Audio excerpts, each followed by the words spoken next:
Everyone. আজকে আমি ঢাকা থেকে খুলনাতে আসছি। ভিডিও করা হয়নি, দুঃখিত। কারণ হচ্ছে অনেক বৃষ্টি ছিল, যার কারণে ভিডিও করা হয়নি। তো আজকে যেহেতু আমার গাড়ি দেখেন, এটা ট্রিপ ওয়ান। খুলনা থেকে ঢাকা বা ঢাকা থেকে খুলনা 204 কিলোমিটার। আমি গাড়িটা মোট চালিয়েছি হচ্ছে 1359 কিলোমিটার, দেখতে পাচ্ছেন। রিসেন্টলি ব্রেকিং পুরো শেষ হয়েছে।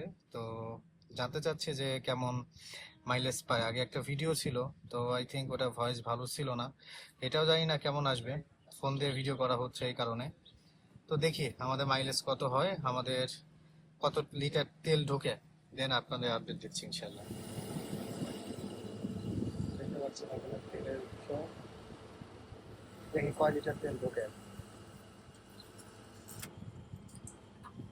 আমার এখানে চিহ্ন দেওয়া আছে, আমি কতদিন বন্ধু তেল নিতে পারবো।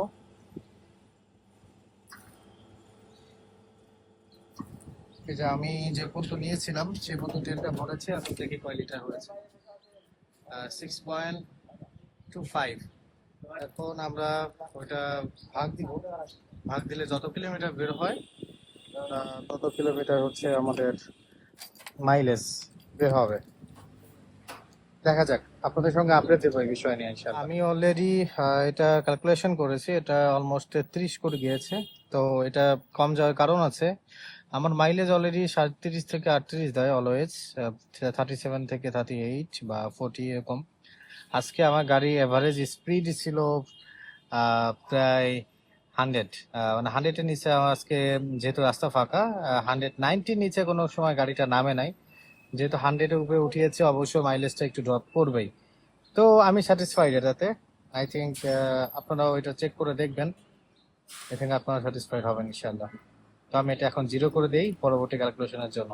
ধন্যবাদ। ক্যালকুলেশন করেছি, এটা অলমোস্ট 30 করে গিয়েছে। তো এটা কম যাওয়ার কারণ আছে, আমার মাইলেজ অলরেডি 37 থেকে 38 দেয় অলওয়েজ। 37 থেকে 38 বা 40 এরকম। আজকে আমার গাড়ি এভারেজ স্পিড ছিল প্রায় 100, মানে 100-এর নিচে আমার আজকে, যেহেতু রাস্তা ফাঁকা, 190-র নিচে কোনো সময় গাড়িটা নামে নাই। যেহেতু 100-এর উপরে উঠিয়েছে, অবশ্যই মাইলেজটা একটু ড্রপ করবেই। তো আমি স্যাটিসফাইড এটাতে। আই থিঙ্ক আপনারাও এটা চেক করে দেখবেন, আই থিঙ্ক আপনারা স্যাটিসফাইড হবেন ইনশাল্লাহ। তো আমি এটা এখন 0 করে দেই পরবর্তী ক্যালকুলেশনের জন্য। ধন্যবাদ।